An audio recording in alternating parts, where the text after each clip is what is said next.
Ángel Rivero, bienvenido. Hola, buenos días. ¿Quién fue Alexis de Tocqueville? Bueno, pues Alexis de Tocqueville es un noble que, un poco asustado por los cambios políticos, ¿no?, del inicio del siglo XIX en Francia, pues estudia la democracia en América como una manera de anticipar el futuro que le corresponde a su país. Y es un escritor político y es al mismo tiempo pues también un político en activo, ¿no? Estas dos cosas juntas, ¿no? Yo creo que sigue siendo una figura, y esa creo que es lo que vamos a hablar hoy, una figura importante porque sigue inspirando, ¿no?, por lo menos a los pensadores del universo liberal conservador. Tocqueville era francés, pero su obra más destacada es La democracia en América, donde estudia el modelo político de los Estados Unidos. ¿Por qué decide Tocqueville mirar hacia Norteamérica? Bueno, Tocqueville, claro, primero es un noble normando, es una cosa importante, ¿no? Porque en la tradición del constitucionalismo francés, que claro, como todo constitucionalismo, pues significa la búsqueda de un modelo de poder moderado, ¿no?, o limitado, ¿no?, en la estela de Montesquieu, pues la monarquía absoluta pues se convierte en el obstáculo más grande, ¿no?, a esa idea de libertad como protección frente a un poder ilimitado. Y claro, las revoluciones francesas que empiezan con la de 1789, pues buscan transferir un atributo del rey, que es la soberanía, a un sujeto colectivo que es el pueblo, y por lo tanto el absolutismo pues muta, ¿no?, en su aspecto, pero la amenaza a la libertad pues es la misma, ¿no?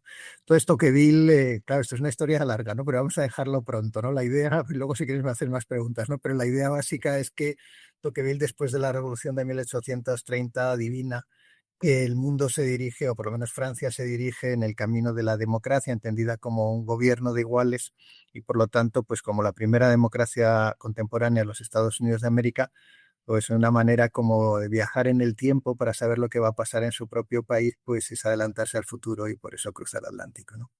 ¿Y qué es lo que se encuentra Tocqueville cuando llega a América? ¿Qué es lo que distingue según el modelo estadounidense? Bueno, Tocqueville va con cierta prevención, ¿no? Porque una sociedad sin autoridades intermedias, él, claro, forma parte de la nobleza, ¿no? Digamos, estos cuerpos mesocráticos son los que actúan como frenos frente a un poder ilimitado. Entonces va con ciertas dudas sobre aquello que se encontrará en América, ¿no? Pero descubre que en América, pues, hay razones para el optimismo, ¿no? Porque algunas de las cosas que él pensaba, ¿no?, que correspondían a un tiempo pretérito, particularmente que valoraba socialmente, ¿no?, como la religión, etcétera, etcétera, pues siguen presentes en el futuro, ¿no? Entonces descubre en América dos cosas, ¿no? Una, por una parte, cómo es la sociedad americana, y por otra parte, cómo es su sistema político. Y bueno, ha mencionado que Tocqueville es un noble.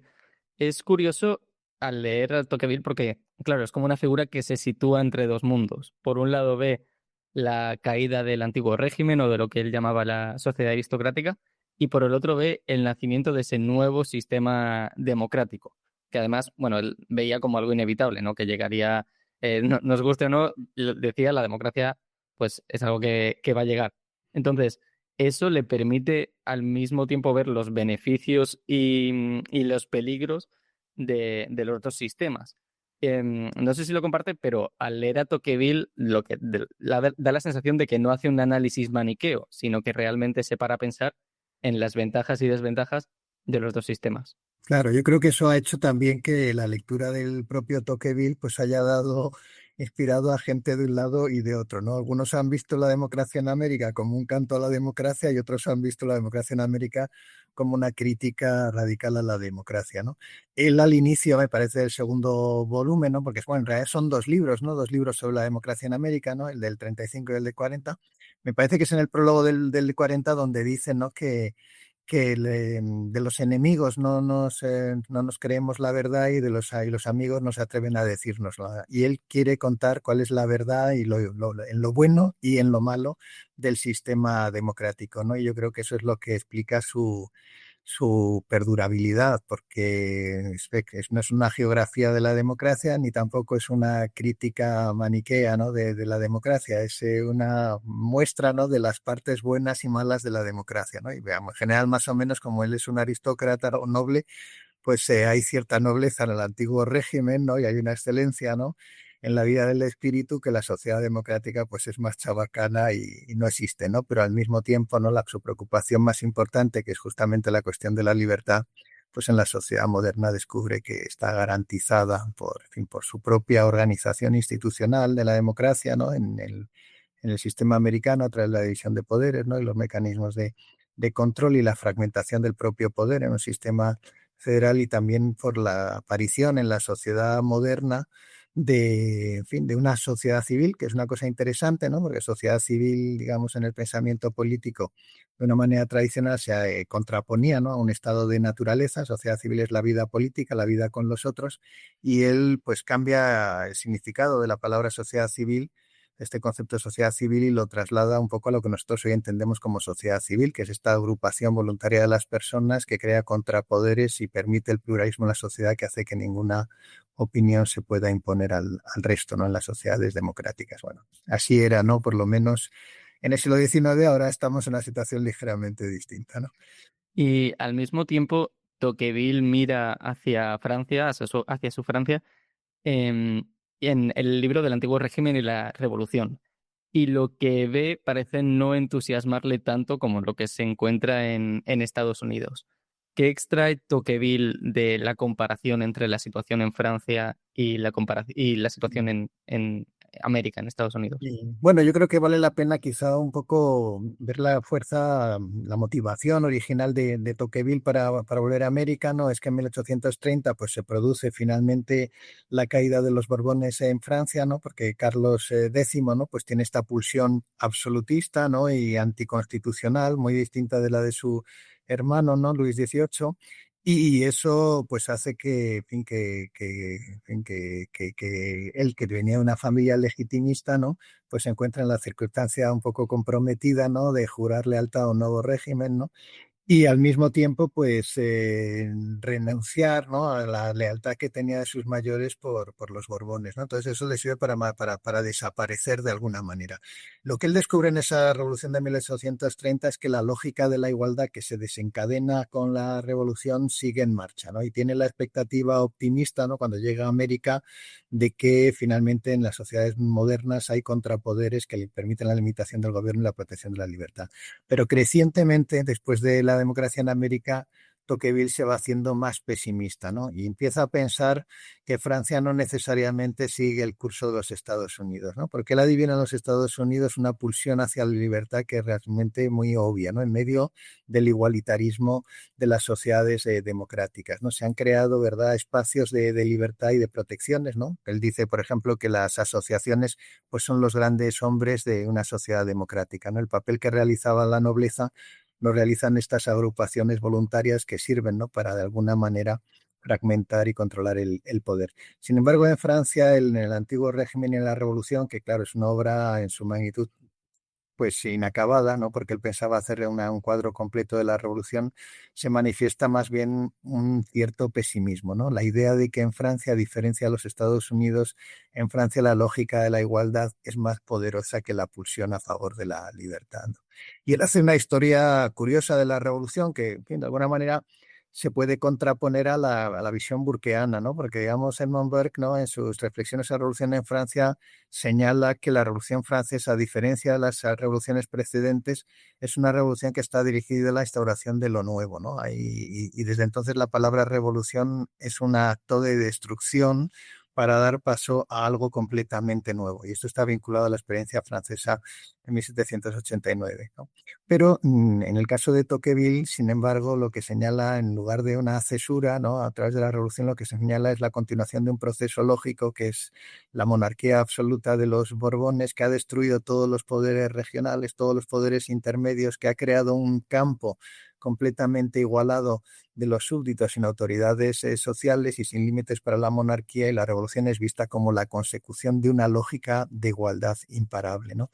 Y esto es lo que le hace, claro, se termina ya pues con la revolución del 48, ¿no? Donde el pesimismo de Tocqueville pues se acentúa todavía más porque ve que contra lo que él esperaba, ¿no?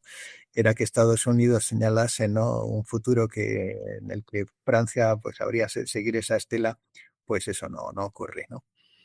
Tocqueville advierte de los peligros que podía traer la democracia.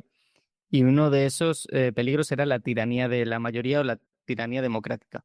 ¿Qué le llevó a ver esta amenaza y en qué consiste? Bueno, la tiranía de la mayoría es sencillamente que en un régimen donde no hay autoridades en la sociedad, la opinión pública mayoritaria se convierte en un poder social extraordinario que de alguna manera pues hace imposible la disidencia y la diferencia. Esta es la idea, ¿no?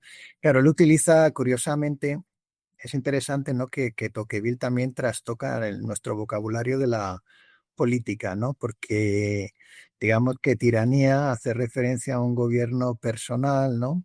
Y aquí tenemos una especie de oxímoron, ¿no? Que es la tiranía de la mayoría, ¿no? Y suena mucho a lo significado original de la palabra democracia en la clasificación de los regímenes políticos de Aristóteles, ¿no? Porque en Aristóteles la democracia pues era el gobierno de los muchos en su propio interés, una forma corrupta de gobierno, y sin embargo aquí Tocqueville utiliza la palabra tiranía, ¿no? Pero claro, todo esto tiene que ver con la Revolución Francesa y la transferencia del atributo de la soberanía pues, de un sujeto personal a un sujeto colectivo abstracto que es el pueblo, ¿no? Bueno, lo que nos dice Tocqueville, ¿no? Es que curiosamente ese poder social, no político, social de la mayoría, pues es una forma de despotismo que nunca antes se había visto, ¿no? Esta lógica de la igualdad significa, ¿verdad?, que todos estamos en un plano, en el mismo plano, ¿no? Sin fallas o fragmentaciones o grupos que puedan permitir de alguna manera limitar la acción del gobierno, ¿no? Y creando, ¿verdad?, en el espacio de la sociedad, no necesariamente el gobierno, pues un mecanismo formidable de poder frente al cual pues manifestar la disidencia o la discrepancia se hace completamente imposible, ¿no? La sociedad pesa mucho, es decir, un régimen de opinión como para que los sujetos puedan manifestarse distintos, ¿no? Porque también es una cosa importante que aquí ser libre, ¿no? En este contexto hace referencia a poderse manifestar como diferente, distinto, ¿no? Comulgar con las opiniones dominantes, ¿no? Y este es el peligro, ¿no? Que avizora Tocqueville, ¿no? Y que descubre, ¿no? Que en los Estados Unidos pues ha habido mecanismos para contrarrestarlo, ¿no? Esta idea de Tocqueville ha sido muy influyente, ¿no? Por ejemplo, en John Stuart Mill, pues si leéis sobre la libertad, ¿no? Pues realmente es un libro muy inspirado, ¿no? Por la lectura de Tocqueville, ¿no? Que le aleja, ¿no? Del dogmatismo democrático, ¿no? La idea de que la regla de mayorías es un mecanismo para resolver los problemas sociales, ¿no? A través, bueno, una versión, digamos, modificada de la doctrina utilitarista, ¿no? Donde el beneficio del mayor número, pues siempre es la regla correcta para tomar decisiones, ¿no? Entonces, Tocqueville dice esto y, en fin, yo creo que encaja bien, ¿no? Esta idea de la tiranía de la mayoría, pues con lo que nosotros percibimos en las sociedades democráticas, ¿no? Donde las modas, aquello que se convierten en mayoritarios son sociedades más uniformes, son sociedades donde, digamos, la diferencia es disfuncional, donde, en fin, ya pues lo vemos, ¿no? Cualquier persona de cualquier país occidental, pues viste igual, son totalmente indistinguibles dentro de una propia sociedad, pues todo el mundo tiene que llevar más o menos el mismo uniforme, ¿no? Y eso es muy chocante en relación a cómo era la sociedad del antiguo régimen, donde el pluralismo o la pluralidad eran funcionales y en cambio en nuestras sociedades pues no lo es, ¿no? Curiosamente, a pesar de lo que se vendería entonces, la sociedad del antiguo régimen podía ser más plural de lo que somos ahora. Sí, la sociedad del antiguo régimen era más plural, ¿no? Pero plural no lo significa pluralista, era más plural en el sentido de que la diferencia era funcional, o sea, el que era campesino, pues era Mm. campesino, el que era artesano, pues era artesano, luego estaban los nobles, el clero, etcétera, etcétera. Había una serie de grupos que muchas veces tenían lenguas distintas, incluso esa diferencia lingüística era funcional, ¿no? La sociedad moderna, ¿verdad? Y esa sociedad se reproducía a través de la educación en el hogar. Es verdad que había unas instituciones, ¿no? La universidad y otras, ¿no? Donde se formaban las élites clericales, ¿no? Y administrativas, pero digamos que era sociedad fragmentada, ¿no? En islas, ¿no? Donde cada cual se mantenía dentro de ese espacio en el que había nacido y así era por generaciones, ¿no? Había una repetición constante, ¿no? De la sociedad. La sociedad moderna, en cambio, está abierta al cambio, pero es un cambio que necesita de homogeneidad. Y claro, por eso nosotros pues vamos todos a la escuela y nos pasamos la vida pues siendo socializados, ¿verdad? Funcionalmente, ¿no? Para aquello que es necesario en las sociedades modernas, que es básicamente pues la movilidad y hacernos todos nosotros intercambiables, ¿no? Eso yo creo que responde bien a esta visión de, en fin, de la sociedad moderna que transmite Tocqueville, ¿no? Ha mencionado antes a la influencia en John Stuart Mill. pero conforme hablaba, me recordaba también un poco a Ortega y Gasset, con aquello de la rebelión de las masas. Mm. Podríamos decir en cierta medida que Tocqueville anticipa esa idea de la sociedad de masas, ¿no? También, por ejemplo, Ortega hablaba de esta idea de la mentalidad del niño mimado, que es no hacerte cargo de toda la estructura que hay debajo del sistema que hace posible que vivas en una situación de prosperidad, ¿no? Mm. Y sí que es verdad que la revolución en parte tuvo algo de eso, ¿no? De vamos a hacer borrón y cuenta nueva sin tener en cuenta que estas instituciones que hay se han formado a través de generaciones y generaciones de conocimiento acumulado. Pues sí, no, no, yo creo que Tocqueville, es verdad que esa descripción no encaja mejor con Edmund Burke, ¿no? Y su idea de la tradición como experiencia acumulada frente al racionalismo francés, ¿no? De los filósofos, ¿no? Hay un conocimiento, digamos, tácito que es el resultado de una continuidad histórica frente a la idea de que la razón es el instrumento mejor de organización de la vida política. Tocqueville, digamos que está cerca de todas esas reflexiones, pero también pues con su punto de vista más particular. O sea, él es muy consciente de que la sociedad de masas es una sociedad que tiene menos esplendor que la del antiguo régimen, ¿no? Ahí, por eso muchas veces hay quien lee en Tocqueville pues un conservador en el sentido, digamos, francés, ¿no? Que aparece en Chateaubriand, etcétera, en otros, ¿no?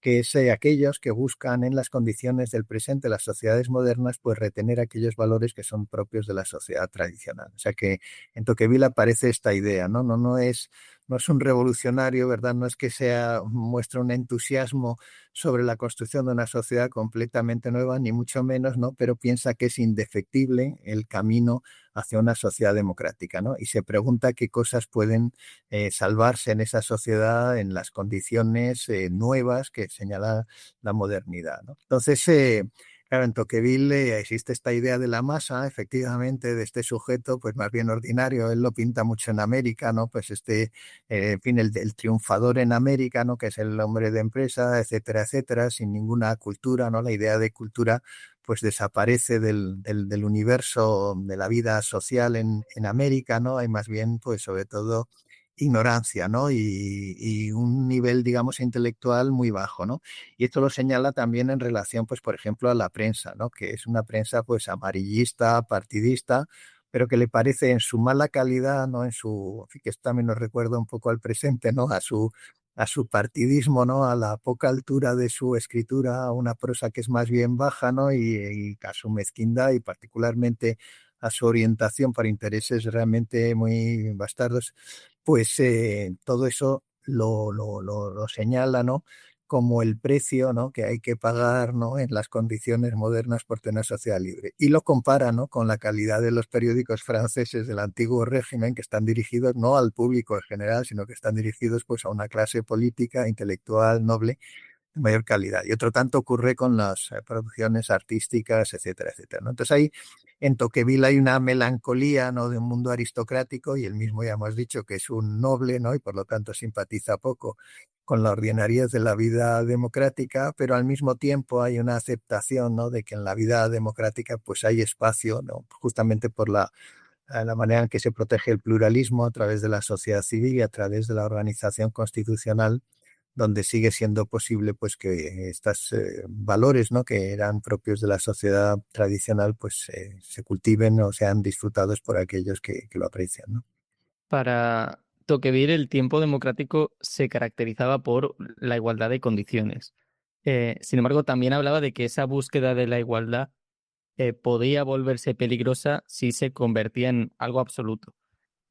¿Cómo entiende Tocqueville la tensión entre libertad e igualdad? ¿Puede la pasión por la igualdad llegar a aplastar a la libertad? Mm.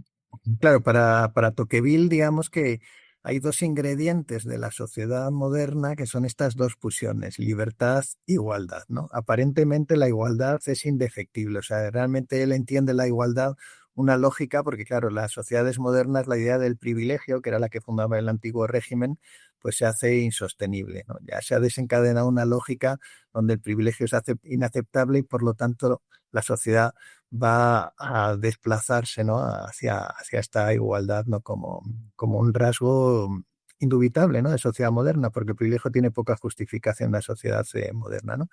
Y la libertad significa, en el caso de Tocqueville, la creación de espacios, ¿no? Donde el individuo, ¿no? O los grupos se encuentren protegidos frente a esa interferencia, ¿no? De las mayorías o también de los gobiernos. Esta es la cosa importante, ¿no? Que haya unas vallas que permitan, ¿no? Donde que los individuos puedan ejercer una soberanía que no sea interferida, ¿no? Por esta opinión mayoritaria o por la acción del gobierno, ¿no? Y ahí es donde él descubre, ¿no? Que en las sociedades modernas hay pluralismo, no en el sentido de grupos como el antiguo régimen con identidades cerradas, sino grupos voluntarios, ¿no? Donde la agregación de intereses, ¿no? De aficiones o de cualquier orientación hace que las personas no sean adscritas, ¿no? A grupos, sino que puedan identificarse con ellos y de esta manera crear una fragmentación social que es de alguna manera funcional a la protección de la libertad individual. Otro rasgo distintivo de la era democrática, aunque también es en parte un rasgo de la naturaleza humana, para Tocqueville es esa búsqueda del bienestar material, ¿no? Se prioriza el bienestar material por encima de otras consideraciones. Y él, una de las cosas que temía era que en nombre de ese bienestar, el Estado acabara asumiendo cada vez más funciones hasta monopolizar nuestras vidas. ¿Cómo puede esa aspiración legítima, ¿no? Por el confort, por el bienestar, acabar erosionando la libertad? Claro, Tocqueville advierte, ¿no? También de que uno de los males modernos, ¿no? Es el privatismo, ¿no? Que es el que él asocia a esta idea, ¿no? De la búsqueda de un interés únicamente particular con descuido del interés público, ¿no? Pero es verdad que al mismo tiempo, ¿no? Que existe este peligro, ¿no? Y que eso es lo que favorece el despotismo, justamente el desinterés por lo público y el que las personas únicamente se ocupen, ¿no? De conseguir, pues, más bienes materiales. Él descubre, ¿no? Que a través, ¿no? De la intensa vida política en los Estados Unidos, en relación a la fragmentación que crean los periódicos, la oposición, a través también de las asociaciones voluntarias, a través de una cosa que le interesa a él mucho, que es el pluralismo religioso, ¿no? Que le sorprende, ¿no? Porque él viene de un mundo, digamos, dominantemente católico como es el francés, ¿no? Y tiene la expectativa, digamos, asociada a la Revolución Francesa de que la modernidad es un instrumento de secularización, ¿no? Y descubre que, sin embargo, pues en la sociedad más moderna de su tiempo, que son los Estados Unidos, la religión pues goza de una sorprendente vitalidad, pero es una religión que es verdad que es cristiana, pero es al mismo tiempo una religión que está fragmentada en obediencias y que esto hace que los individuos también, pues de alguna manera salgan de su privatismo, ¿no? Y participen de empresas colectivas que tienen efectos sobre la vida de todos, ¿no? Claro, y además, unido a esta preocupación por Tocqueville, él también hablaba mucho sobre cómo el hombre, digamos, de la era democrática, deja de preocuparse por el largo plazo, ¿no? Por crear cosas duraderas y este bienestar material le lleva solamente a preocuparse por lo inmediato, ¿no? Entonces ahí ya no hay posibilidad de arraigo, ¿no? Y precisamente lo que se fomenta son políticas que lo que buscan es satisfacer las pasiones humanas en el corto plazo.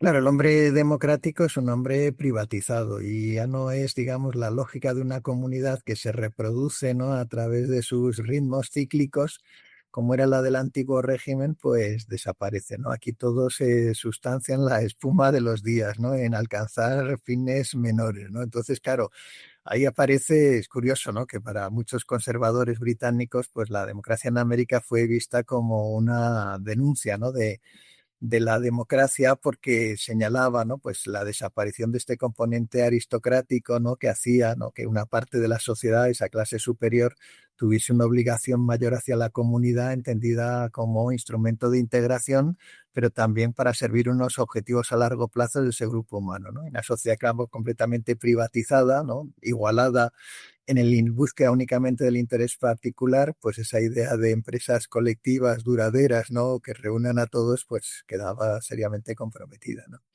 Y has mencionado el papel que le otorga Tocqueville a la religión.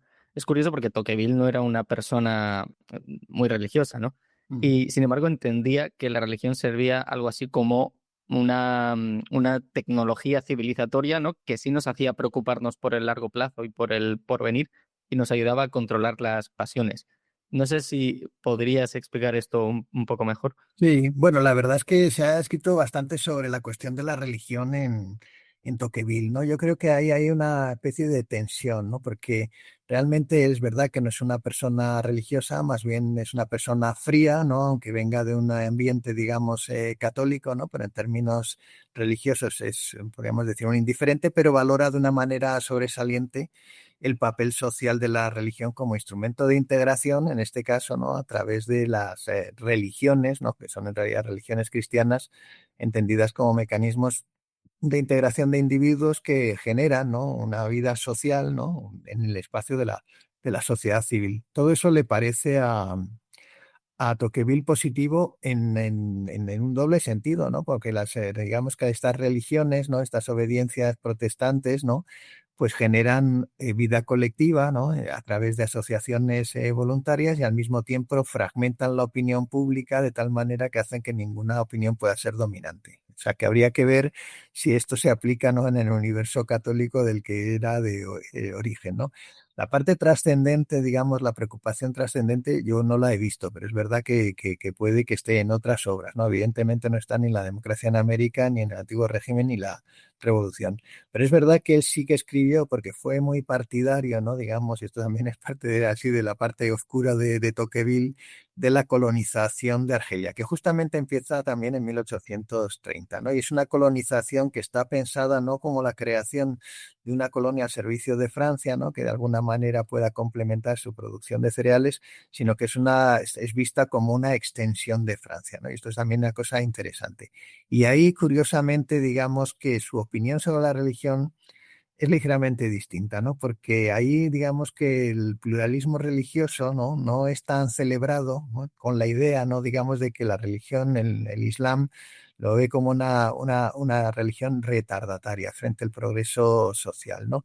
Y él habla en ocasiones, ¿no? De la extensión del cristianismo, ¿no? Como un instrumento que podría ayudar, ¿no? A que Argelia se convirtiese verdaderamente en una provincia francesa y que estuviese a la misma altura en grado de civilización que la Francia continental, ¿no? Entonces ahí aparece, digamos, que no todas las religiones, no podemos ver, no todas las religiones realizan ese papel positivo que le había visto en los Estados Unidos de América, ¿no? Y aquí en este, digamos, en esta percepción de Argelia, pues Tocqueville adopta un perfil un poco más oscuro, ¿no? Al principio es un poco indiferente, pero realmente después es más bien partidario de un cambio social radical como única manera de incorporar veramente a Argelia a la Francia. Claro, y en este sentido, algo que sí pudo haber anticipado Tocqueville es que la religión puede ser un contrapeso frente a un poder que lo que busca es crear individuos indiferentes, crear individuos que solamente piensen en el corto plazo y crear individuos a los que se les puede instalar una serie de valores decididos por el Estado, ¿no? Y eso explicaría un poco también por qué muchas veces los estados lo que han buscado ha sido controlar también el aspecto religioso, ¿no? Se ve, por ejemplo, en algunos regímenes que hay hoy en día. Lo pudo ver también Tocqueville en su día con la Revolución Francesa, con aquello de la Constitución Civil del clero y demás. Es decir, para Tocqueville la religión podía ser uno de esos contrapesos.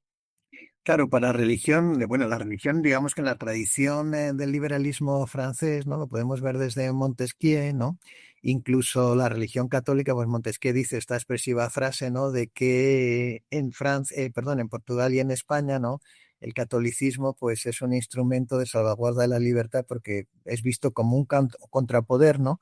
Frente al poder del Estado, ¿no? Entonces ahí opera, ¿no? Digamos que en un régimen despótico, ¿no? La aparición de una religión que sea independiente del Estado, pues es funcional. De alguna manera Tocqueville participa de la misma idea, o sea, realmente lo que le hace virtuoso el cristianismo en términos de la protección de la libertad es que el cristianismo, pues, en fin, tiene estas dos jurisdicciones, ¿no? La política y la religiosa que están separadas, muchas veces en conflicto, y por lo tanto, bajo su preocupación, ¿no? De que ningún poder se extienda ilimitadamente, que es una, claro, una preocupación propia, ¿no?, del liberalismo francés desde, vamos a decirlo retrospectivamente, ¿no?, desde Montesquieu, pues la religión participa de esa funcionalidad, eso es una cosa importante. Pero claro, en aquellas religiones donde no existe esta separación, ¿no?, entre estas dos jurisdicciones, ¿no?, la religiosa y la política, entonces la religión es vista como un poder opresivo que no se distingue del Estado, ¿no? Y entonces frente a una religión homogénea, no sin fragmentaciones, ¿no? Donde estas dos jurisdicciones no aparecen, ¿no?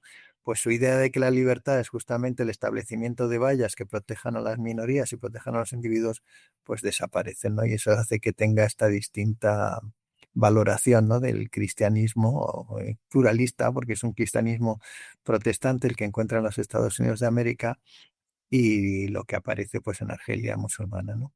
Y luego también deja ver que a la hora de proteger la libertad, por así decirlo, primero van las costumbres y luego van las leyes, ¿no? Es decir, si por mucho que queramos poner unas leyes que intenten proteger la libertad, si la mentalidad que hay en no favorece la preservación de la libertad, pues no van a funcionar. Claro, efectivamente, porque Tocqueville también, aquí lo hemos ido presentando, ¿no?, como un teórico político, sobre todo en la democracia en América, pero al mismo tiempo también es un sociólogo, ¿no? O sea, que una cosa que le interesa mucho de la sociedad americana es justamente el estudio sociológico de la misma, ¿no? Cuáles son sus pautas, cuáles son sus valores, cuál es la manera en la que se conducen los norteamericanos, cuáles son las cosas que valoran o valoran menos, etcétera, etcétera. Y evidentemente para que un sistema político funcione para Tocqueville, pues tiene que haber una congruencia, ¿no?, entre los valores sociales y la forma de gobierno, ¿no? Y eso yo creo que es también muy determinante. Él particularmente, ¿no?, bueno, los dos volúmenes, ¿no?, pero sobre todo en el segundo, pues hay una importante sociología del norteamericano, ¿no?, de cuál es su comportamiento, sus valores y lo contrapone, ¿no?, al francés, ¿no? Lo hemos tocado ya un poco, pero Tocqueville habla sobre la importancia de la descentralización en el sistema político norteamericano. ¿Por qué consideraba esencial repartir el poder político y administrativo? Claro, eso también es una cosa importante, ¿no? Que, bueno, una cosa también que hay que señalar, ¿no?, es que Tocqueville cuando se embarca, ¿no?, con su amigo Gustave de Beaumont, ¿no?, hacia los Estados Unidos de América, él ya iba con muchas ideas preconcebidas respecto a lo que esperaba encontrar en Estados Unidos y también con muchas ideas propias, ¿no?, que él proyecta sobre esa, aquello que espera encontrar en América, ¿no? Es verdad que cuando se embarca va cargado de libros, o sea que él tiene también un conocimiento libresco de los Estados Unidos más allá del viaje que realiza por los Estados Unidos de América, ¿no? Entonces, claro, él como buen nuevamente, yo creo que eso es que, claro, es una cosa, podemos trazar una línea, ¿no?, del pensamiento constitucionalista francés, que siempre ha estado un poco en la oposición, ¿no? Pero bueno, como noble que le corresponde, ¿no? Y es un partidario, claro, del poder territorial. Esta es una cosa muy importante, ¿no? Porque una de las acusaciones fundamentales contra el absolutismo es la destrucción de los parlamentos regionales, ¿no?, de los poderes locales en el universo de Francia, ¿no? Desaparece esta idea, ¿no? Y él felizmente encuentra que esa fragmentación de poder no únicamente se produce a través de la otra doctrina que incorporan los padres fundadores de los Estados Unidos de América, que es la separación de poderes, ¿no?, y el mecanismo de controles y equilibrios, ¿no?, sino a través de una cosa que aparece curiosamente también en Montesquieu, que es la idea de que hay una manera en la que las repúblicas pueden ser funcionales en las sociedades modernas, ¿no? Porque ya sabes que Montesquieu básicamente es defensor de una monarquía constitucional, ¿no? Como, en fin, por otra parte, también supongo que lo era Tocqueville, ¿no? Si pudiera elegir, ¿no?, más que una república, ¿no?, que finalmente acaba decantándose por la república, pero la fragmentación territorial del poder hace que nuevamente, ¿no?, pues se coloquen muchas vallas, se crea, ¿no?, a través de la división territorial del poder, ¿no?, desde el ayuntamiento, el condado, ¿no?, el Estado, ¿no?, y la organización federal, pues se crean intereses locales y particulares que enfrentados generan este universo de pluralismo que hace posible la protección de la libertad, ¿no? Aquí igual podemos encontrar también un poco de esa influencia de la Revolución Francesa o de los acontecimientos que estaban produciéndose en Francia. Entrevisté hace ya creo que más de un año a Alberto Garín, y una de las cosas que explicaba era que uno de los errores que suele haber a la hora de interpretar la Revolución Francesa digamos, el paso a la edad contemporánea, es que la revolución, o sea, se piensa que la revolución lo que hace es darle poder al pueblo, instituir esos tres poderes, ¿no? De la clásica separación de poderes, pero que en realidad lo que se produjo más bien es que de eh, igual 300, 3000 contrapoderes que existían antes se pasan solamente a tres. Y de hecho se ve, ¿no? Por ejemplo, que Napoleón era una persona mucho más poderosa de lo que podía haberlo sido Luis XIV, ¿no? Aquí en este énfasis por la descentralización que hace Tocqueville al referirse a América, podemos ver esa influencia de lo que había pasado en Francia y de lo que él estaba viendo que pasaba en Francia en ese momento.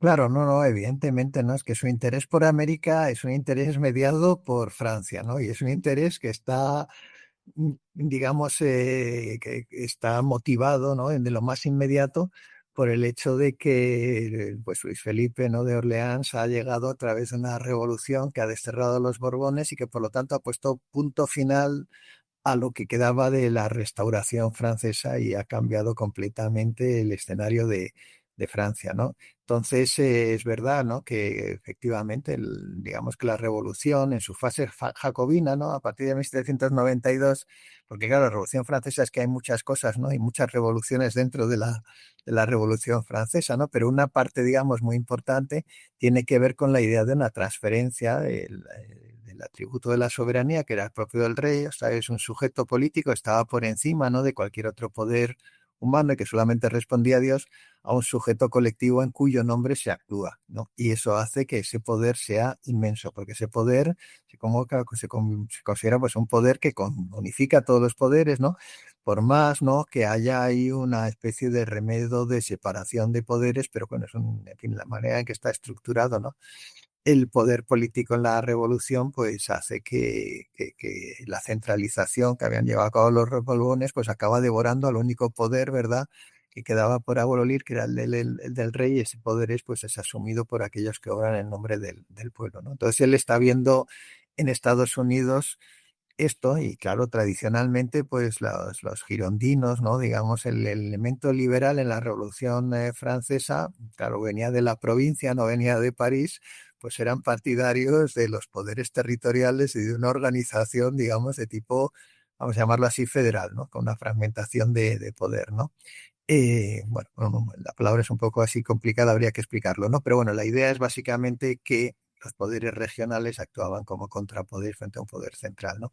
Y él encuentra en Estados Unidos esto. Es verdad que, y eso lo hace que lo vea funcional a la protección de la libertad y lo encaja en la historia de Francia, donde el poder centralizador de Francia en la Revolución, ¿no?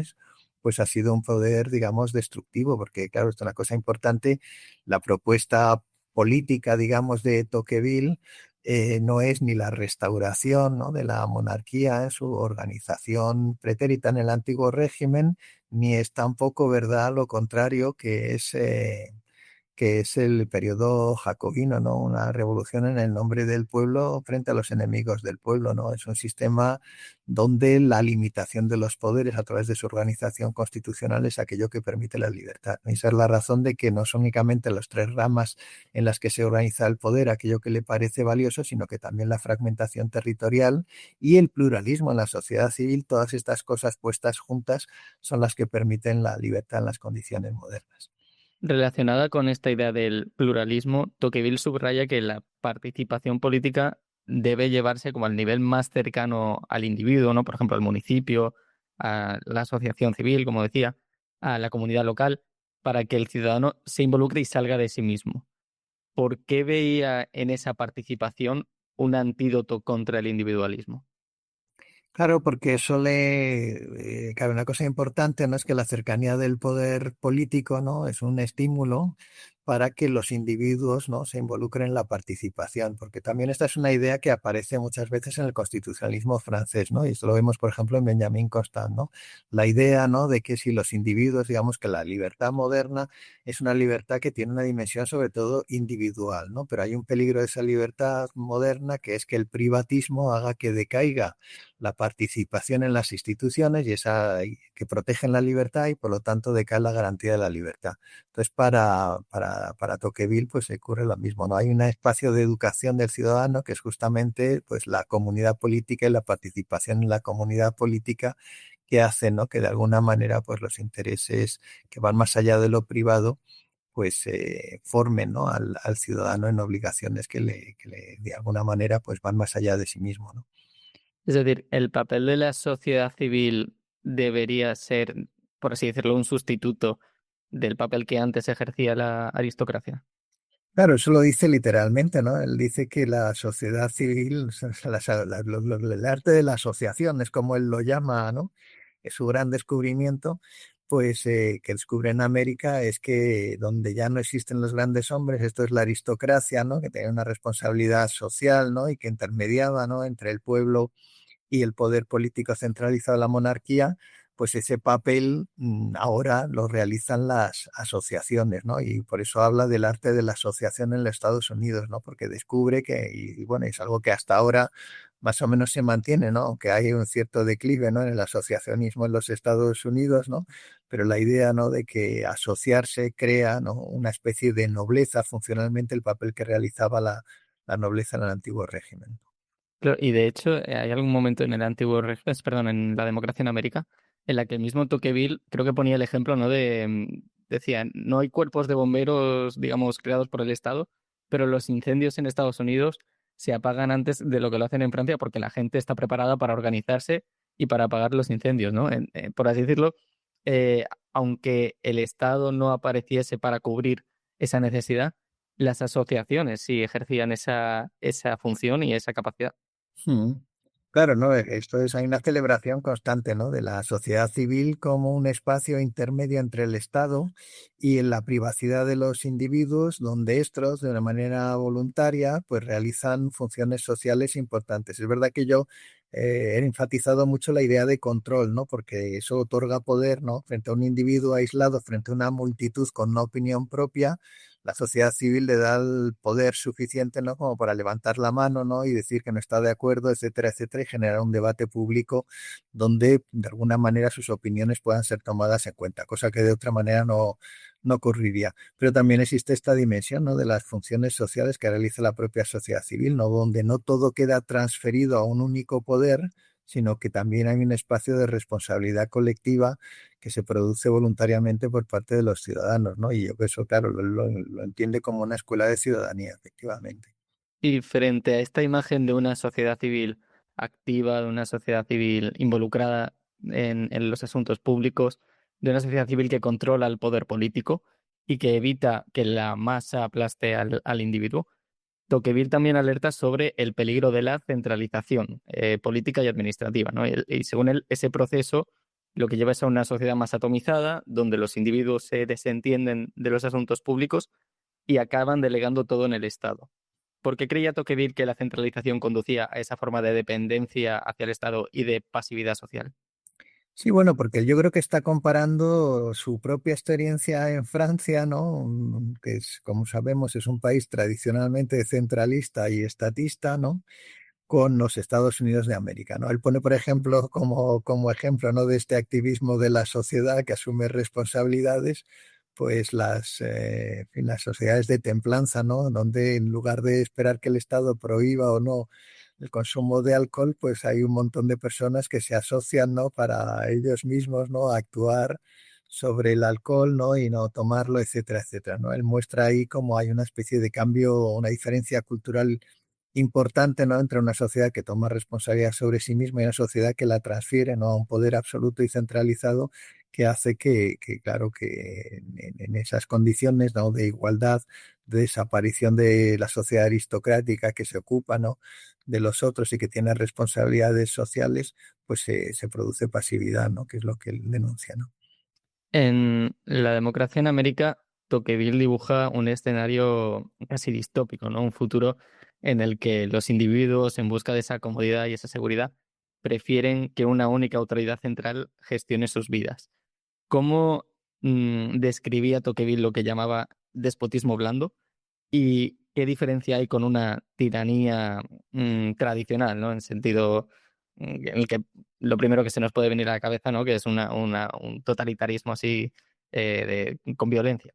Sí, bueno, digamos que la tiranía en el pasado, ¿no? Estaba ejemplificada en un sujeto que obraba con desconocimiento de las leyes o ejerciendo un poder que no era legítimo, ¿no? Entonces realmente la tiranía era muy visible porque el tirano se manifestaba, ¿no? Encarnado en una única persona que iba en contra, ¿verdad?, de la organización constitucional, de las costumbres, etcétera, etcétera, ¿no? Y fácilmente pues podía ser identificado y bueno, la figura del tirano pues obtiene una larguísima historia política, ¿no? Desde los griegos hasta nosotros, ¿no? Y en Occidente, típicamente, pues el tiranicidio pues ha considerado una acción legítima en la medida en que restaura la comunidad política, ¿no? Porque el tirano es básicamente aquel que destruye la comunidad. Esa era la visión, digamos, tradicional del tirano, ¿no? En el contexto democrático, claro que ya he dicho antes, ¿no? Que Tocqueville traslada muchas palabras y nos complica un poco el barrio político porque en lugar de formularlas con conceptos nuevos, pues utiliza los viejos y les otorga un nuevo sentido, ¿no? Pero digamos que está la tiranía de la opinión pública, ¿no? Que esa es una cosa realmente muy importante, ¿no? Y la idea de que en ausencia de unos poderes intermedios, ¿no? Pues esa opinión pública puede convertirse en una acción de gobierno, ¿no? Que puede ser pues un despotismo nunca antes visto, ¿no? Es verdad que él habla de ese despotismo, ¿no? Él utiliza la palabra déspota, hace referencia al amo de los esclavos, ¿no? El gobierno despótico es el que se aplica sobre los esclavos, ¿no? Que quiere decir que es un gobierno totalmente discrecional y caprichoso y que usualmente en Occidente se ha vinculado pues con Oriente, ¿no? Que ahí también habría que discutir porque les hemos atribuido a los orientales, ¿verdad? Esta etiqueta, ¿no? Pero bueno, él utiliza esas palabras, ¿no? Y señala, ¿no? Claro, es que es lo que a él le preocupa, ¿no? Que es una especie de lugar común, ¿no? Que vuelve en la historia política de Occidente la idea, ¿no? De un sujeto caprichoso que no está sujeto, que no ha estado limitado, ¿no? En el ejercicio de su poder político, que lo ejerce de una manera discrecional, porque esto también es una cosa importante, ¿no?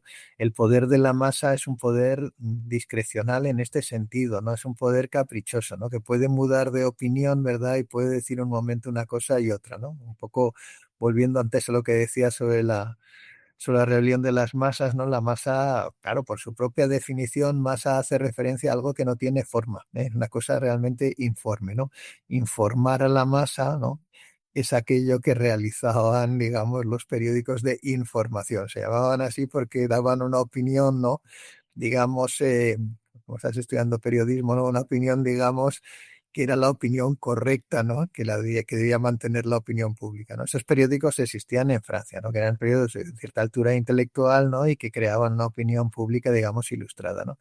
Los Estados Unidos de América, sin embargo, ¿verdad? Los periódicos ya no realizan esa función de información, pero la masa sigue allí y por lo tanto, ¿no? Las salvaguardas constitucionales son tan importantes. Él distingue, Tocqueville, entre una democracia política, que es el sistema político constitucional que sirve a la libertad, y una democracia social. Democracia social tiene, sin embargo, un significado negativo, porque hace referencia a este despotismo, a esta tiranía de la mayoría, ¿no? Entonces, las condiciones democráticas, donde el valor más importante es la igualdad, pues se produce democracia social. Pero si esa democracia social viene acompañada de una democracia política, esto es aquella democracia, aquella organización constitucional que fragmenta los intereses, las opiniones y que limita la acción del gobierno, pues entonces digamos que la libertad es posible en esas condiciones, ¿no? Algo que da la sensación cuando Tocqueville describe de ese despotismo blando es que sería una especie de situación, bueno, dictatorial o despótica en la que los individuos desean ser manejados y desean ser gobernados totalmente por esa autoridad. En este sentido, recuerda un poco también a Aldous Huxley con Un Mundo Feliz. Sí, claro, efectivamente, no. Yo creo que ahí esto es lo que hace que Tocqueville siga todavía vivo entre nosotros, ¿no? Que es verdad que de una manera. Y curiosamente, ¿no? Digamos, la obra de Tocqueville fue primero vista como una descripción del sistema político norteamericano, pero es que después fue vista, ¿verdad?, como una filosofía de la democracia, ¿no? Porque a la medida en que hay una discusión sobre si realmente se enteró algo de cómo funcionaba el sistema político americano, pero es verdad que su libro se proyecta más allá del tiempo porque hace referencia pues a muchos de los males de las sociedades democráticas que nos son familiares, ¿no? Pues esta especie de poder blando, ¿no? Donde, y esto por ejemplo lo vemos también en la manera en la que John Stuart Mill sigue a Tocqueville, ¿no? Donde él habla, ¿no? Y esto es una cosa importante, ¿no? John Stuart Mill, pero es algo que legítimamente toma de Tocqueville, ¿no? Pues la idea de la censura, ¿no? Y dice John Stuart Mill, ¿verdad? Que en las sociedades modernas la censura no la ejercen los gobiernos, sino que la ejerce el pueblo, ¿no? A través de esta opinión mayoritaria. En fin, todo eso aparece en Tocqueville, ¿no? La idea, ¿no? De una opinión pública que es caprichosa, que es inestable, pero que tiene un poder social extraordinario, ¿no? Y que, en fin, todos nosotros pues un poco lo vemos diariamente, ¿no? Porque todos nosotros nos tenemos que amoldar. Es verdad que muchas veces también desde el gobierno se imponen estas pautas, ¿no? De homogeneidad sobre aquello que debe ser pensado y aquello que puede ser dicho o no dicho, pero están también en la opinión pública, ¿no? Donde el que se separe de lo que diga la opinión pública, pues se convierte en un raro, ¿no? El disidente, en fin, no es muy tolerado, ¿no? Por esta opinión pública mayoritaria. Bueno, se ha visto en los últimos años también con este fenómeno de la cultura de la cancelación, ¿no? Exacto, sí, sí, no, no, este tipo de fenómenos, una especie de oleadas que se levantan, ¿no? Y que están creando un estado de opinión y que se llevan por delante, pues a todo aquel que se atreve a levantar la mano un poquito para ver si puede decir algo distinto, ¿no? Hay un momento de la democracia en América en el segundo tomo en el que Tocqueville se para a describir un poco cómo sería esa tiranía del futuro o ese despotismo del futuro. Si me permite, quiero leer un poco, aunque sea un poco extenso, es una página, porque me parece que lo describe perfectamente. Dice, si imagino con qué nuevos rasgos podría el despotismo implantarse en el mundo, veo una inmensa multitud de hombres parecidos y sin privilegios que los distingan incesantemente girando en busca de pequeños y vulgares placeres con los que contentan su alma, pero sin moverse de su sitio. Cada uno de ellos, apartado de los demás, es ajeno al destino de los otros. Sus hijos y sus amigos forman para él toda la especie humana. Por lo que respecta a sus conciudadanos, están a su lado y no los ve, los toca y no los siente. No existe sino en sí mismo y para él mismo. Y si bien le queda aún la familia, se puede decir que ya no tiene patria. Por encima se alza un poder inmenso y tutelar que se encarga exclusivamente de que sean felices y de velar por su suerte. Es absoluto, minucioso, regular, previsor y benigno. Se asemejaría a la autoridad paterna si, como ella, tuviera por objeto preparar a los hombres para la edad viril, pero por el contrario no persigue más objeto que fijarlos irrevocablemente en la infancia. Este poder quiere que los ciudadanos gocen con tal de que no piensen sin en gozar. Se esfuerza con gusto en hacerlos felices, pero en esa tarea quiere ser el único agente y el juez exclusivo. Provee medios a su seguridad, atiende y resuelve sus necesidades, pone al alcance sus placeres, conduce sus asuntos principales, dirige su industria, regula sus traspasos, divide sus herencias. ¿No podría librarles por entero de la molestia de pensar y del trabajo de vivir? De este modo, cada día se hace menos útil y más raro el uso del libre albedrío. El poder circunscribe así la acción de la voluntad a un espacio cada vez menor y arrebata poco a poco a cada ciudadano su propio uso. La igualdad ha preparado a los hombres para todas estas cosas, para sufrirlas y con frecuencia hasta para mirarlas como un beneficio.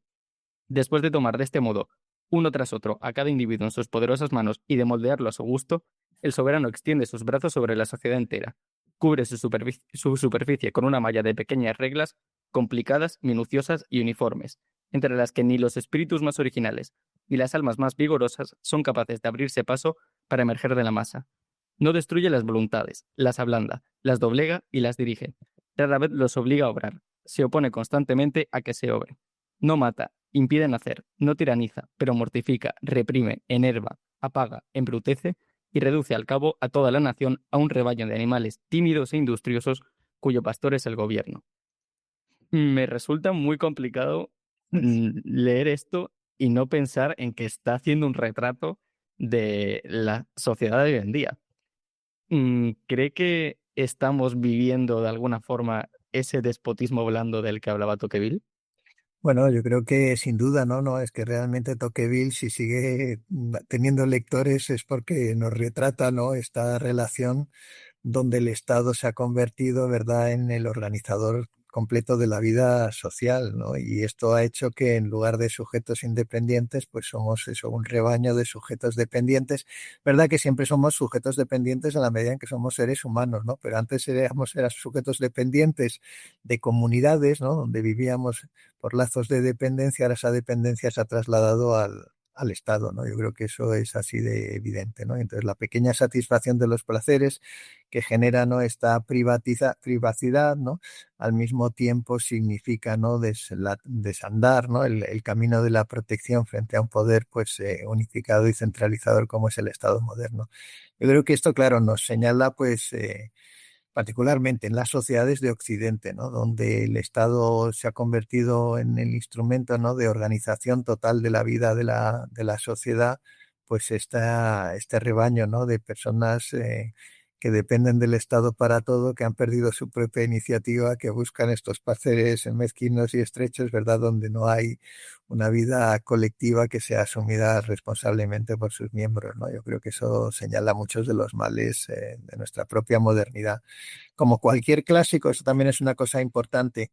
Como cualquier clásico, pues claro, tú has encontrado aquí un retrato del presente, ¿no? Pero es que la cosa curiosa de los clásicos es que se releen en circunstancias distintas y uno siempre encuentra, en fin, algún motivo con el que identificarse, ¿no? Ya te digo que cuando lo leyeron los conservadores británicos, una sociedad particularmente aristocrática como era y en parte sigue siendo, ¿no?, la sociedad británica, pero lo era más en el siglo XIX, pues lo que encontraron fue un rechazo radical de la democracia, ¿no? Curiosamente, en Tocqueville, este cuadro sombrío de la democracia viene acompañado también de una expectativa optimista, ¿no? Y claro, Tocqueville escribió esto cuando había visto o había presenciado cierto grado de centralización en su país, pero no había llegado hasta el punto en que hay hoy, ¿no? Por ejemplo, el estado del bienestar no se Mm. había desarrollado. Y sin embargo, sí habla de ese estado paternal que busca que que los individuos sean niños permanentes. ¿Hasta qué punto anticipa Tocqueville esa idea del estado del bienestar y esa estructura que surge después de que él escribiera esto? Claro, no, no, yo creo que hay la lógica, digamos, de esta igualación de condiciones, ¿no? Pues presupone, ¿no?, la transferencia de la responsabilidad del individuo sobre su propio destino al Estado, ¿no? Y es verdad que las circunstancias del Estado francés, ¿no?, y las leyes sociales que existían en aquel momento, ¿no?, que únicamente pues alcanzaban a los pobres y poco más, se han convertido en una pauta generalizada a toda la sociedad en los estados del bienestar. Se ha universalizado, ¿no?, ese papel, ¿no?, digamos, paternal del Estado en la protección de los individuos, ¿no? Y en muchas ocasiones ese papel otorgado al estado del bienestar pues ha generado, ¿no?, que en lugar de tener individuos independientes como quisiera Tocqueville, como buen noble que era, pues ha generado, ¿verdad?, sujetos dependientes, ¿no?, donde la suerte de su propia vida no se traduce, ¿no?, en la búsqueda, ¿no?, de un proyecto de vida, ¿no?, que sea, digamos, autónomo, sino que se busca pues la dependencia del Estado y se exige al Estado que resuelva los problemas particulares que tiene uno en lugar de uno lanzarse a resolverlos por sí mismo, ¿no? O sea que hay como una especie de decadencia moral, ¿no?, que Tocqueville ya denuncia y que de alguna manera pues se puede también vincular a los males del estado del bienestar, ¿no?, donde en lugar de generarse sociedades más independientes o más autónomas, pues se ha generado sociedades extraordinariamente dependientes, ¿no? Y donde por lo tanto la libertad, ¿no?, como la posibilidad de hablar de una manera diferente, ¿no?, de acuerdo con la propia iniciativa de uno, pues ha desaparecido. Yo creo que eso lo encontramos. Es verdad que Tocqueville yo creo que no era profeta, sino que sencillamente lo veía, ¿no?, en esta Francia estatista, ¿no?, que sale de la revolución, pero que es consecuencia, ¿no?, del poder centralizador de los Borbones, ¿no?, y que en las condiciones democráticas, ¿no?, donde una vez que han abolido todas las autoridades distintas del poder del Estado, todas las autoridades, digamos, regionales, etcétera, etcétera, pues señala pues un futuro sombrío que él como noble, ¿no?, y aristócrata, ¿no?, pues tiene esta idea del individuo que operaba en libertad cuando era independiente, pues rechaza, ¿no? Incluso hay algún momento en el que Tocqueville lo que dice es, bueno, es que esta solidaridad forzada a través del Estado es una necesidad que surge cuando previamente bueno, has destrozado los vínculos humanos que permitían que los individuos a través de asociaciones privadas pudieran proveer de distintas necesidades o servicios, ¿no? Es decir, el estado del bienestar surge precisamente porque el Estado se carga esas asociaciones privadas. Ujú. Bueno, yo digo, ya te digo que Tocqueville tiene esta doble condición, ¿no? Muchas veces ha sido visto como un conservador, otros piensan que es un liberal de alguna manera, yo creo que es las dos cosas simultáneamente, ¿no? Él tiene una cierta visión, bueno, él es de una familia legitimista que fue decimada por el terror durante la Revolución y claro, ese mundo anterior a la Revolución pues no era únicamente una monarquía absoluta, ¿no? Sino que también tenía un universo aristocrático, nobiliario donde había un papel social de los nobles como instrumento de integración social. Y eso hacía, ¿no? Que es verdad que había estamentos, ¿no? Y había pobreza, pero una pobreza, digamos, integrada en esas responsabilidades aristocráticas, ¿no? El mundo de la democracia es un mundo donde todos esos mecanismos de protección han desaparecido, los regionales y locales, y han sido transferidos de alguna manera, bueno, al Estado, ¿no? Y eso, pues, él lo ve como una pérdida de libertad, ¿no? Sin duda, ¿no? De hecho, su bisabuelo era presidente del Tribunal de Ayudas, ¿no? Que se encargaba precisamente era como una especie de intermediario entre el pueblo y el rey. Cuando el rey ponía una serie de impuestos demasiado altos, el pueblo acudía a este Tribunal de Ayudas y precisamente el bisabuelo de Tocqueville muchas veces tuvo que escribir, digamos, en contra de esos abusos de de la monarquía, aunque él era monárquico, ¿no? Es decir, ahí vemos como en ese sistema, a pesar de que eran individuos que asumían esa forma de gobierno, no eran individuos pasivos que asumían acríticamente cualquier impuesto real, ¿no? Y sin embargo, lo que vemos ahora es como las personas sí asumen de forma mucho más pasiva todos los impuestos que se imponen, valga la redundancia, desde el gobierno. Bueno, la nobleza, digamos que tenía una responsabilidad social, ¿no? Que era que tenía que integrar, pues, a los pobres de los territorios, ¿verdad? De sus propios territorios, ¿no? Digamos, patrimoniales, ¿no? Y por lo tanto tenía que velar socialmente por la integración, ¿no? Y el bienestar de los mismos. En el argumento de Tocqueville lo que ocurre es que los individuos quedan desamparados, ¿no? De esa forma tradicional de integración social, ¿no? Y encuentran finalmente únicamente el Estado, ¿no? Y la persecución de sus fines particulares, pues los hace que no puedan obrar de una manera colectiva. Esa, digamos, sería la idea, ¿no?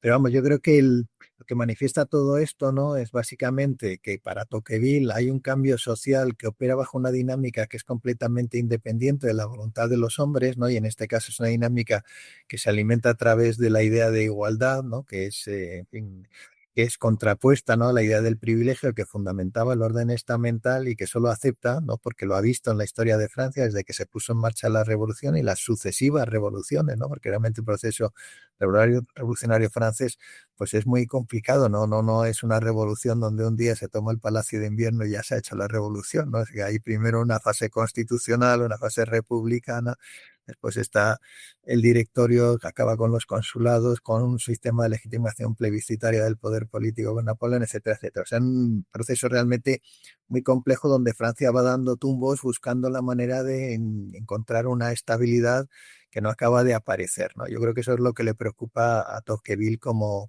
noble, ¿no? La idea de que Francia no encuentra un camino hacia la modernidad que lo estabilice. Y eso es lo que busca en América, ¿no? Una sociedad moderna que es, sin embargo, estable, ¿no? Que tiene sus sombras, ¿no? Que él señala con toda claridad, siguiendo este dicho, ¿no? De que, en fin, de los enemigos, ¿verdad? Nos dicen la verdad y no nos la creemos, pero deberíamos creérnosla y que los amigos, ¿verdad? Pues no se atreven a decírnosla.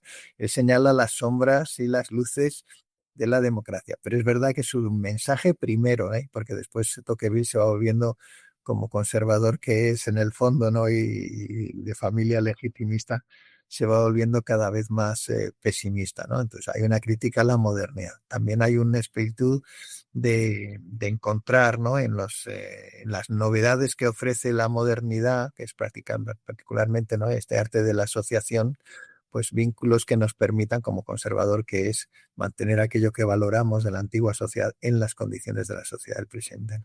Si Tocqueville se levantara cabeza, como suele decirse, ¿no? Se trasladara a la época actual, habiendo visto lo que vio en su época y habiendo escrito lo que escribió en su época, ¿qué crees que le sorprendería de los sistemas democráticos actuales? Bueno, es un poco difícil de saber, ¿no? Pero bueno, yo creo que muchas cosas encontraría confirmado, ¿no? Aquello que dice, ¿no? Es particularmente pues esta cierta ordinariez, ¿no? Que tienen las sociedades democráticas, ¿no? La baja calidad de su cultura, porque claro, la cultura, la alta cultura pues, está vinculada a un orden aristocrático. Yo creo que eso sin duda, ¿no? Pero también encontraría pues en fin, vamos a pensar que encontraría cosas positivas, ¿no? Pero bueno, también pienso, ¿no? Que esta centralización del poder político, ¿no? Este cesarismo plebiscitario que vemos en las democracias, ¿no? Donde ha decaído el papel de los parlamentos, ¿no? Donde se ha producido, ¿verdad? Un control desde el liderazgo de los partidos, ¿no? Del proceso electoral, ¿no? De la propia responsabilidad política, ¿no? Incluso de la separación de poderes, pues él lo vería, ¿no? Que estos pasos, ¿no? En fin, de su misión, ¿no? De alguna manera, ¿no? A través del privatismo de los individuos interesados únicamente en sus asuntos particulares y desinteresados de lo público, pues yo creo que vería que había llegado mucho más lejos, ¿no? De lo que él había imaginado y ha llegado a ver en América, ¿no? No Mm. sé, ¿verdad? Si el mensaje positivo lo encontraría, ¿no? Pero bueno, en la medida en que él pensaba, y esto es una cosa interesante, ¿no? Que los malos periódicos de América, ¿no? Son instrumentos de fragmentación que protegen el pluralismo, quizá, ¿verdad? En una prensa, ¿no? Cada vez más asediada, pero sin embargo independiente y fragmentada, pues a lo mejor ahí encontraba un espacio de optimismo, ¿no? En la creación de barreras contra un poder que de otra manera sería despótico, ¿no? Y sobre el sistema norteamericano en concreto, ¿qué cree que le sorprendería? Bueno, yo creo que la situación actual, ¿no? Donde tenemos un presidente, ¿verdad?, que muestra de una manera desenfadada, ¿no? Su pasión por las autocracias, etcétera, etcétera.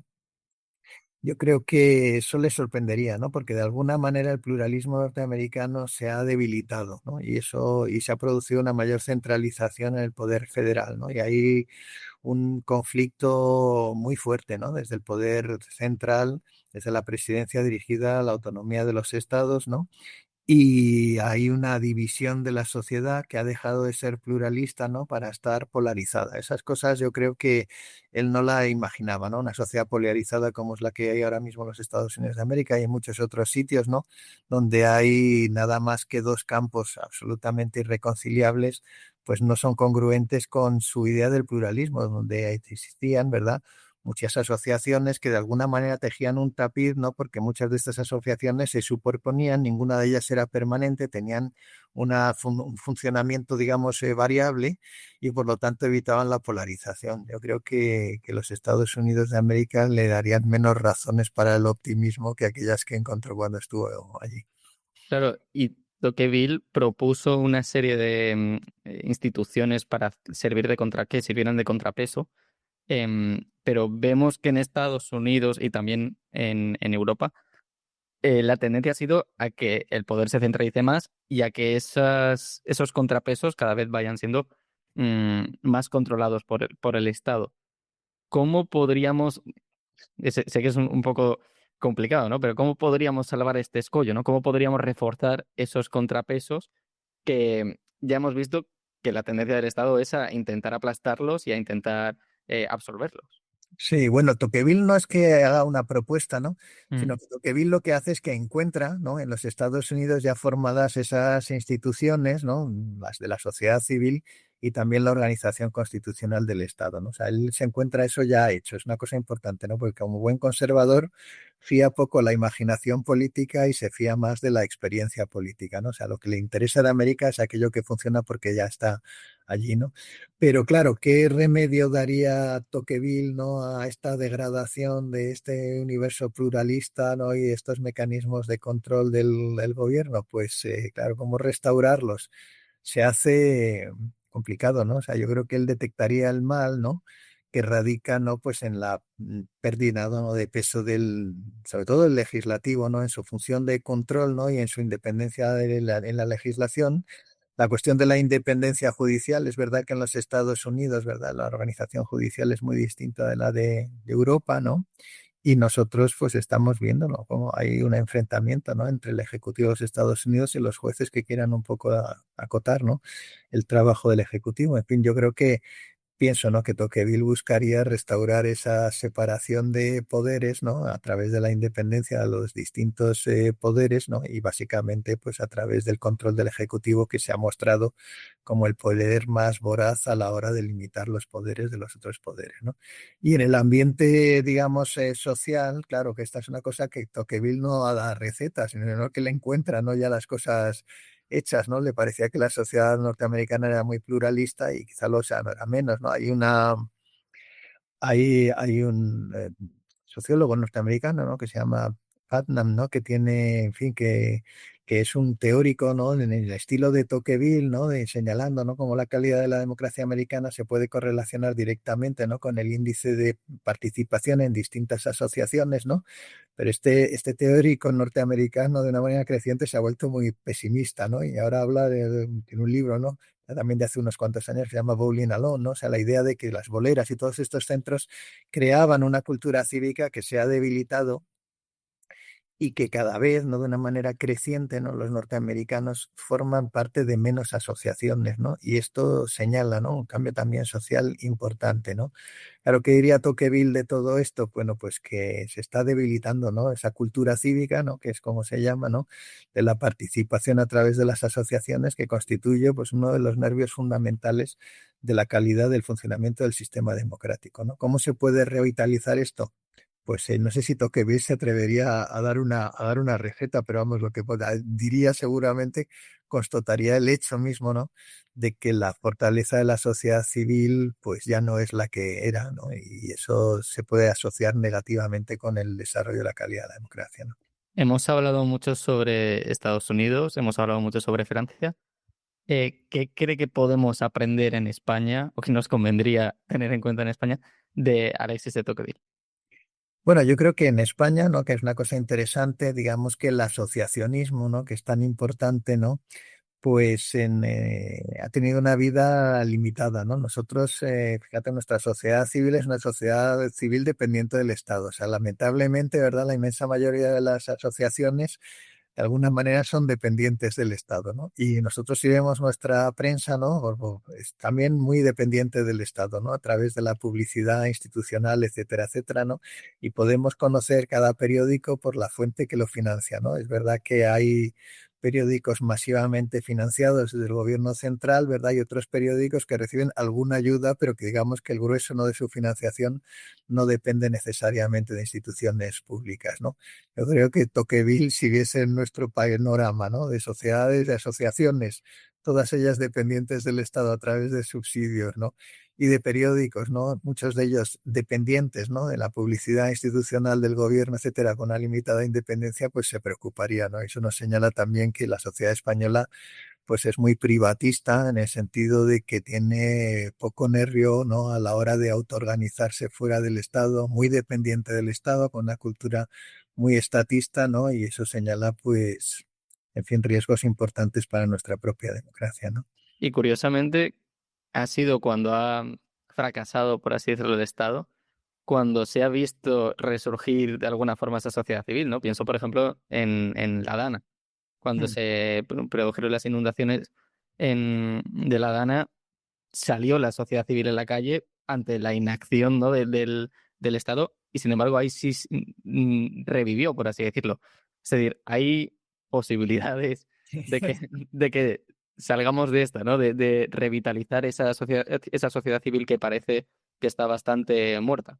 Sí, bueno, yo creo que sí, no, no es verdad que la sociedad civil ha sido cooptada por el Estado a través de esta trampa fácil de la financiación, ¿no? Pero al mismo tiempo, digamos que la cultura política la cultura social de los españoles es más bien comunitaria y cooperativa, ¿no? Entonces están estas dos cosas juntas, ¿no? Y quizá en estos momentos excepcionales, ¿no? Donde la ausencia del Estado, pues aparece un activismo que de otra manera, pues no se hace tan visible en la vida cotidiana, ¿no? Pero es verdad que el privatismo norteamericano está muy vinculado también a sus propias raíces religiosas protestantes, ¿no? Y el universo, digamos, católico, aunque es un universo católico secularizado, pues hace más bien referencia a una cultura comunitaria, ¿no? De cooperación en general, ¿no? Para ir terminando, ¿merece la pena leer a Alexis de Tocqueville en 2025?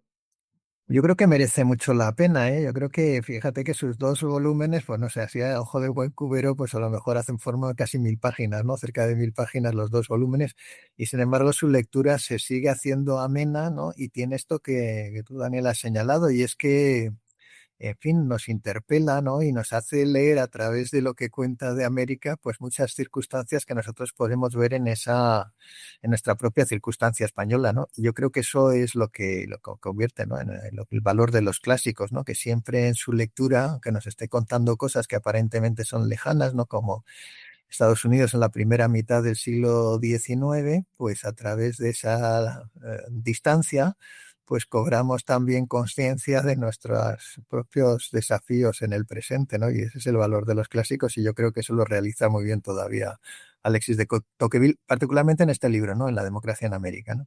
Mm. Para terminar, ahora sí, una triple pregunta que hacemos a todos los entrevistados. Una recomendación de un libro, una película y una canción que pueden tener algo que ver con lo que hemos estado hablando o no. Bueno, es un poco difícil, ¿no? Pero bueno, vamos a intentarlo. La verdad que me lo has avisado con unos minutos bueno, he tenido mucho tiempo de reflexionarlo, ¿no? Pero yo leería, ¿no? Porque tiene un tono, digamos, conectado con Tocqueville, este libro de Anne Applebaum que se llama Autocracies Incorporated, ¿no? Ese libro señala, ¿no? En fin, cómo operan las autocracias, ¿no? Y de alguna manera, pues nos pinta un panorama que es continuación, ¿no? De los temores, ¿no? Que veía Tocqueville en las sociedades modernas, ¿no? Luego también, como una película, voy a poner una película clásica, ¿no? Que es Mr. Smith Goes to Washington, que es de Frank Capra. Es una película que en castellano se llama Caballero sin espada, ¿no? Y bueno, muestra, ¿no? Cómo se produce la desafección política cuando los políticos no atienden sus propios intereses, ¿no? Es verdad que es una película, digamos, populista, ¿no? Y optimista, ¿no? Porque habla, ¿no? De cómo James Stewart, ¿no? Que es un joven muchacho que organiza campamentos juveniles, ¿no? Pues a través de su idealismo es capaz de reconducir, ¿no? Un sistema democrático que se encontraba dañado, ¿no? Ese es un poco el tema de la película. No vamos a contar más para que para los oyentes pues puedan disfrutarla sin destripársela, ¿no? Y claro, la música ya se me hace un poco más difícil, ¿no? Porque ¿qué música le corresponde a Tocqueville? Eso me resulta Bueno, difícil. otra cosa algo que le guste. Bueno, no lo sé, pero vamos, podría verse, mira, en conexión con Tocqueville, ¿no?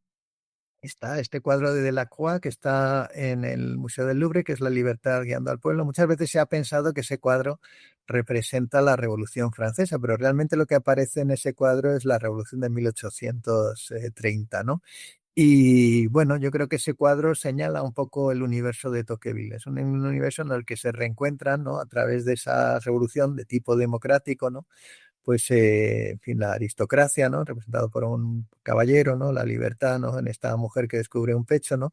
Y también el pueblo en la figura del niño, ¿no? Digamos que en ese cuadro, ¿no? Pues aparece un poco el ideal integrador, ¿no? Armonicista de Tocqueville, ¿no? Y aquello que finalmente la asocia con la Revolución de 1830, ¿no? Que le produce un cierto desgarro por su familia legitimista, pero también un cierto optimismo sobre la esperanza de libertad que proyecta sobre los tiempos modernos.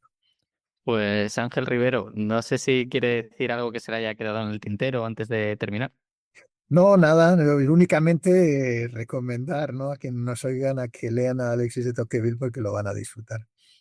Pues Ángel Rivero, muchas gracias.